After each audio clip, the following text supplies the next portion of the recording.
The Discovery. The lantern swung from trembling fingers, casting wild shadows across the barn's interior like demons dancing on the walls. Margaret Ashford's breath came in short, desperate gasps as she stared at what lay before her.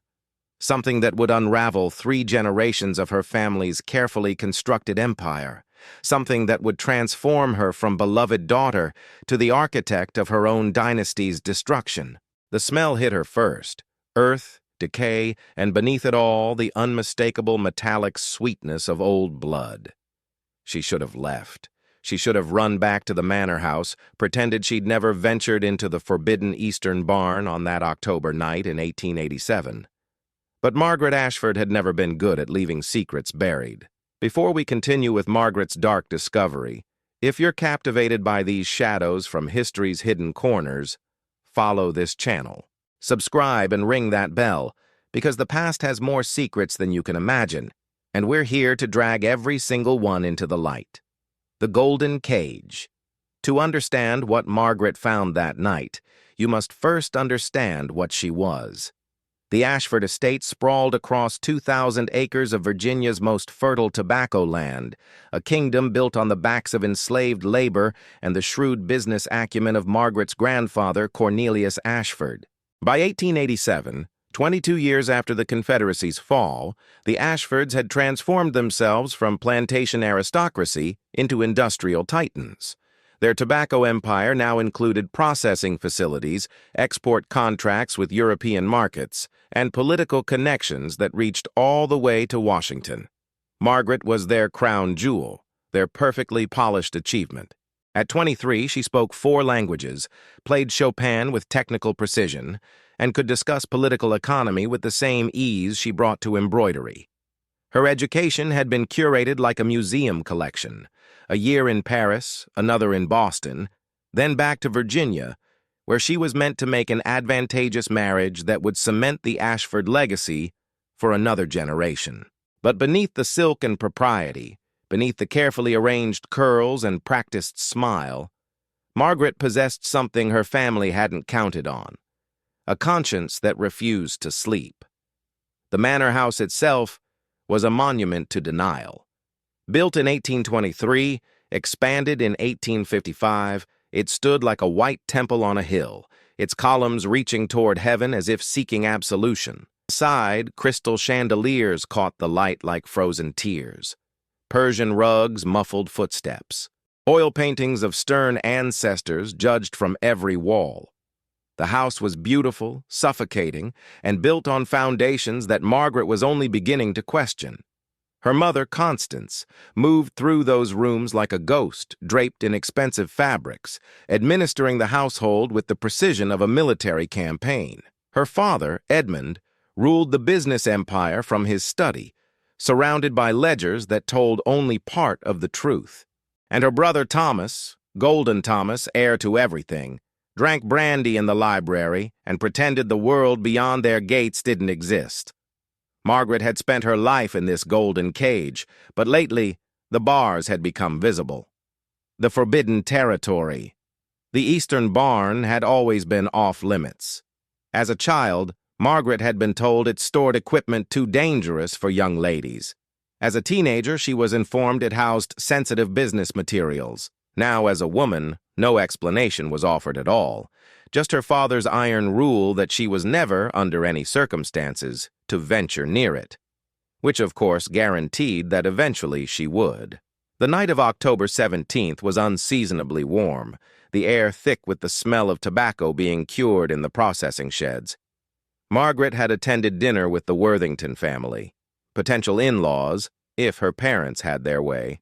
Charles Worthington III was handsome, wealthy, utterly vapid, and clearly expected her acceptance of his forthcoming proposal to be a formality. She'd smiled through 7 courses, agreed when expected to agree, laughed at jokes that weren't funny. But inside, something was screaming. She returned home near midnight, dismissed her maid, and changed from her evening gown into a simple dark dress. The house settled into sleep around her. Through her window, she could see the eastern barn in the distance, a hulking shadow against the star-scattered sky. The walk across the grounds felt like crossing into another country. The manicured gardens gave way to work yards, the smell of flowers replaced by earth and machinery. The barn loomed larger with each step, its weathered wood silvered by moonlight. The padlock on the door was new, expensive, but Margaret had learned long ago where her father kept his keys. The lock clicked open, with a sound like a breaking bone. What the darkness held. The barn's interior was vast, cavernous. Margaret's lantern could barely penetrate the darkness that seemed to pool in the corners like liquid. The smell that had hit her initially now revealed its layers. Yes, earth and decay, but also old leather, metal, and something else, something human. The first thing she saw were the chains. They hung from the ceiling beams, dozens of them, their links crusted with rust and substances she didn't want to identify. Below them, bolted to the floor, were iron rings worn smooth by decades of use.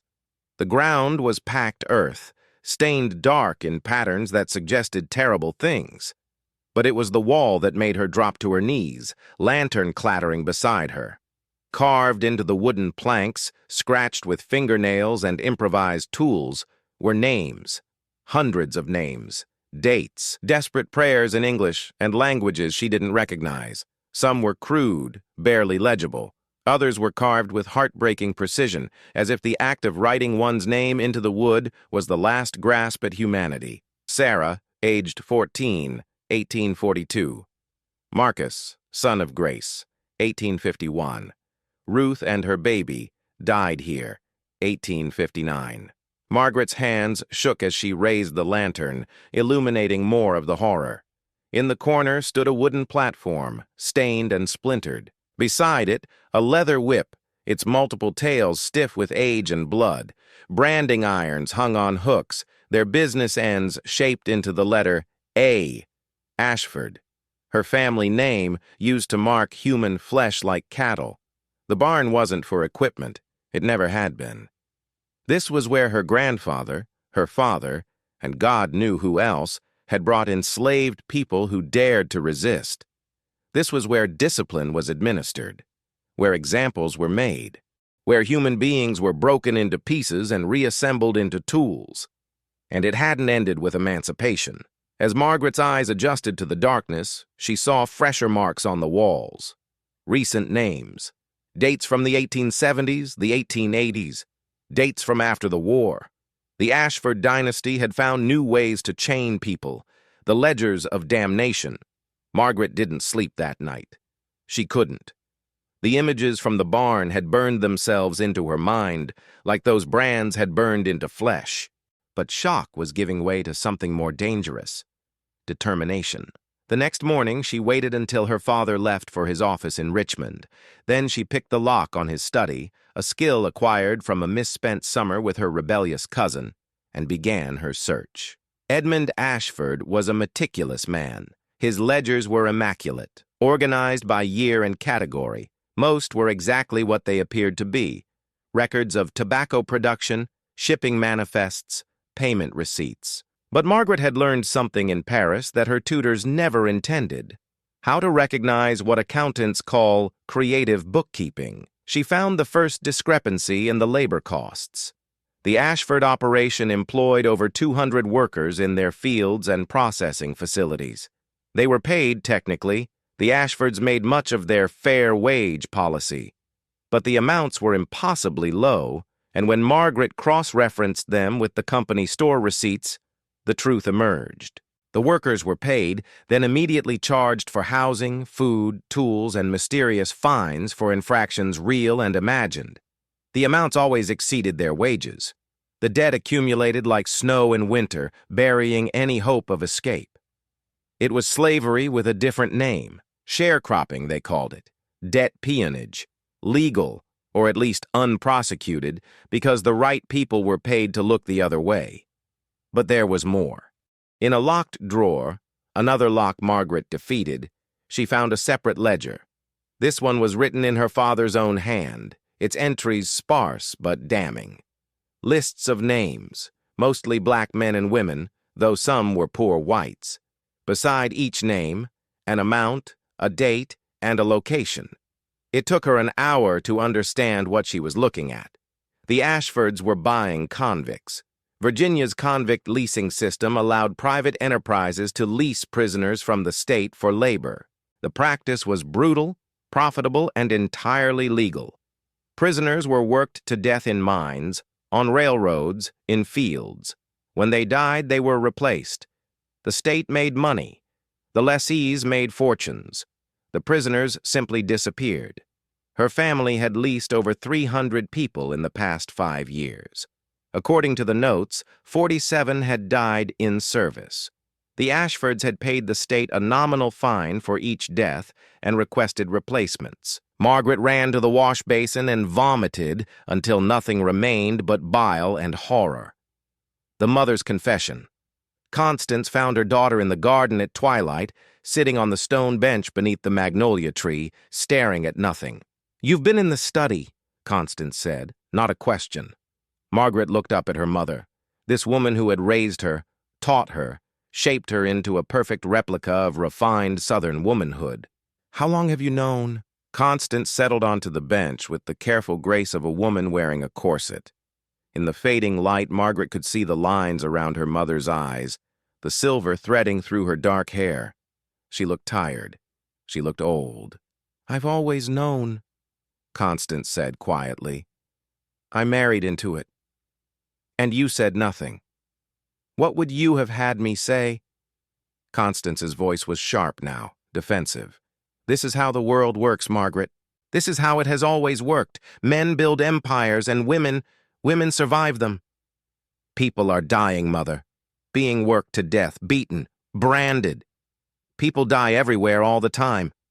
At least here they're fed, housed. In chains." Constance turned to face her daughter fully. "You think other families are different? You think the Worthingtons built their railroad fortune with fair wages and kind treatment? You think the Crawfords' textile mills are staffed with happy workers? This is America, darling. This is the price of prosperity." Margaret felt something break inside her chest. "You really believe that?" "I believe in survival. I believe in protecting my children. Your father is not a cruel man, Margaret. He does what he must to maintain our position. Without that position, we have nothing. We are nothing. I'd rather be nothing than this." Constance stood, smoothing her skirts. "You say that now, from inside your comfortable life. Wait until you see what nothing actually looks like. Wait until you're eating charity bread and wearing second-hand clothes.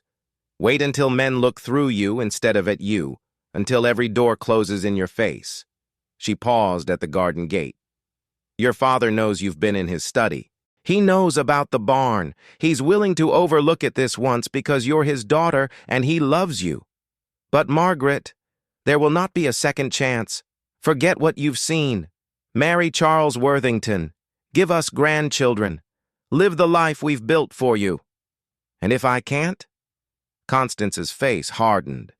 "Then you'll learn what it means to be nothing." The investigator. His name was Jacob Reeves, and he arrived in Virginia like a storm cloud. Margaret had written to him in desperation, having found his name in an abolitionist newspaper from Boston. Reeves was a journalist, an investigator, a man who made his living exposing the brutal realities of Southern labor practices. His articles had shut down 3 convict leasing operations and prompted a federal investigation into debt peonage.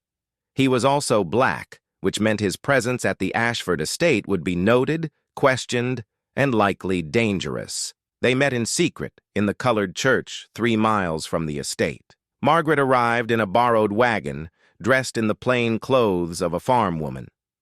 Reeves was waiting in the pastor's study, a compact man with gray at his temples and eyes that had seen too much. "Miss Ashford," he said, not rising, "you're risking a great deal meeting with me." "I'm risking more by not meeting with you." She laid the evidence on the desk between them, copies of the ledgers she'd made, dates and names transcribed in her careful handwriting, a sketch of the barn's interior, testimony she'd gathered from workers brave enough or desperate enough to speak to her. Reeves studied the documents with professional detachment, but Margaret saw his jaw tighten, his hands form fists. "This is comprehensive," he said finally. And damning. If I publish this, it will destroy your family. I know. It will destroy you too. No one will marry you. No respectable family will receive you. You'll be cut off, disinherited. I know. Reeves looked at her directly for the first time. Why are you doing this? Margaret had asked herself the same question 1,000 times. Why risk everything? Why betray her own blood? Why become the traitor, the ungrateful daughter, the family's ruin? Because I saw the names, she said simply. Hundreds of names, carved into wood by people who knew they were dying.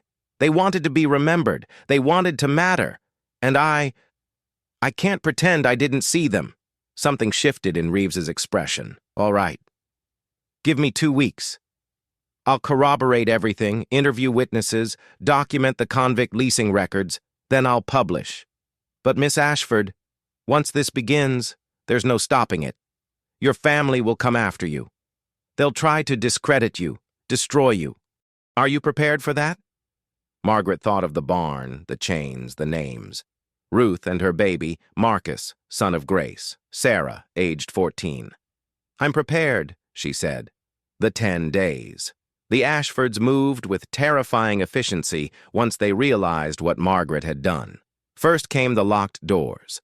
Margaret woke to find herself a prisoner in her own room, her maid replaced by a stern woman who spoke only to deliver meals and remove chamber pots. Then came the doctor, a friend of her father's who diagnosed her with hysteria and nervous exhaustion. He prescribed laudanum and complete bed rest. The doses made the world soft and distant, but Margaret had grown up watching her mother's friends medicate their inconvenient emotions. She knew how to hide the bitter liquid under her tongue, spit it into handkerchiefs, stay clear-headed. Her father came on the 3rd day. Edmund Ashford had aged since she'd last seen him properly. His hair was whiter, his face lined with stress. He pulled a chair to her bedside and sat heavily, like a man carrying impossible weight. "Why, Margaret?" he asked. "Why would you do this to us?" "Why did you do it to them?" she countered.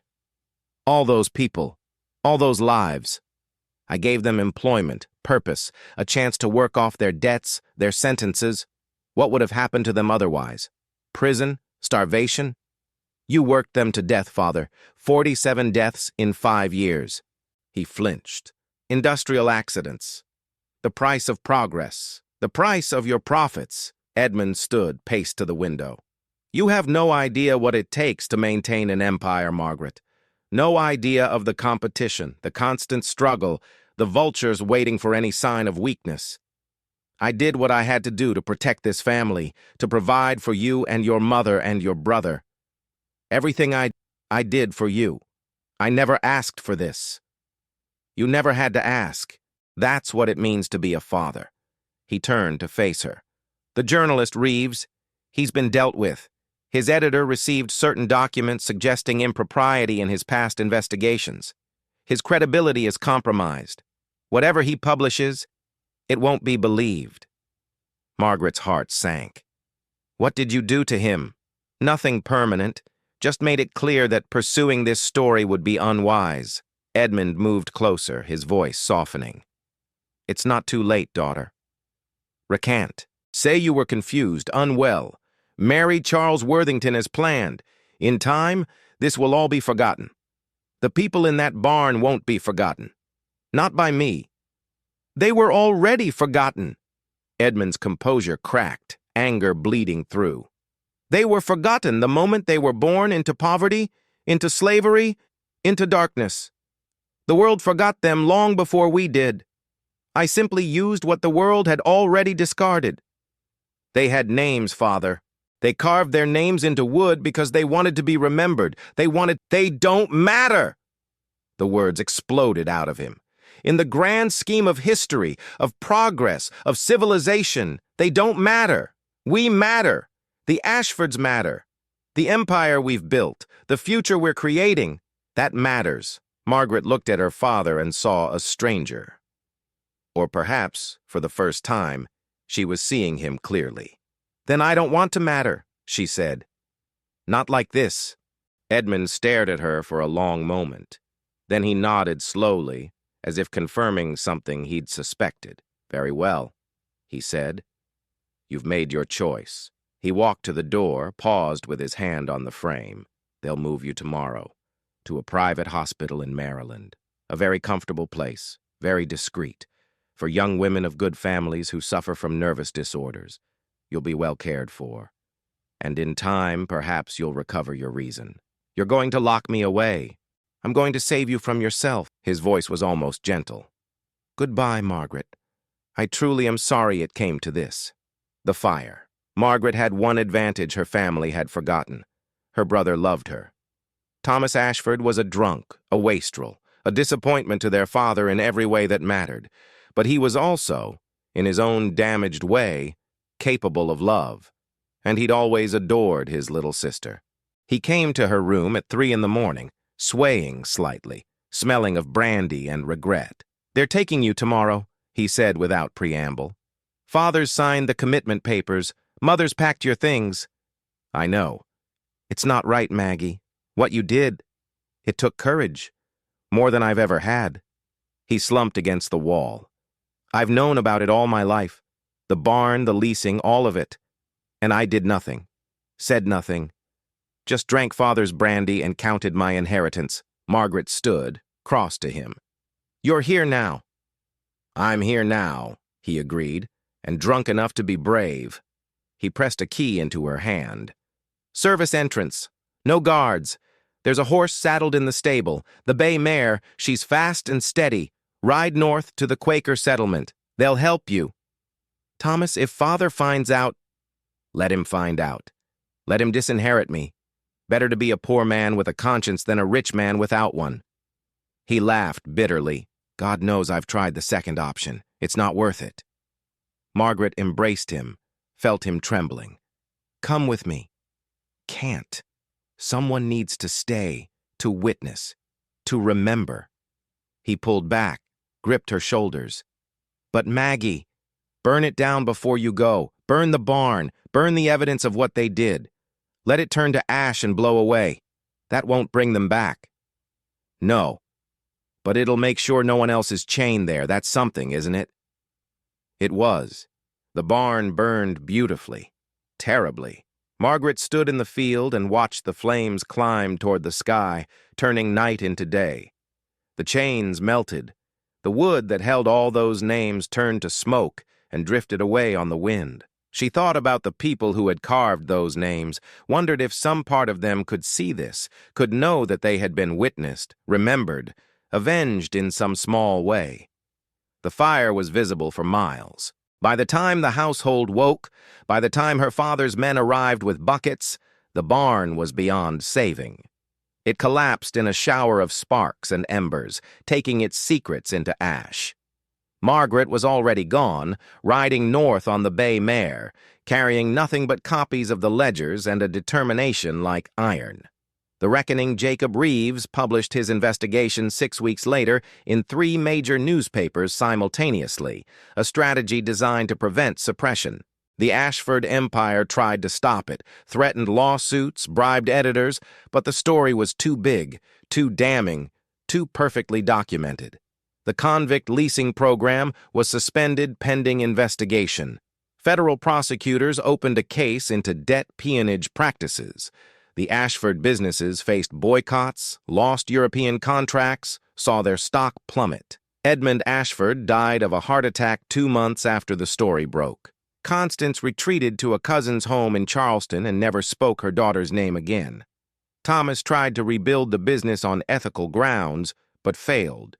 The Ashford name was poison, and the empire crumbled. Margaret never returned to Virginia.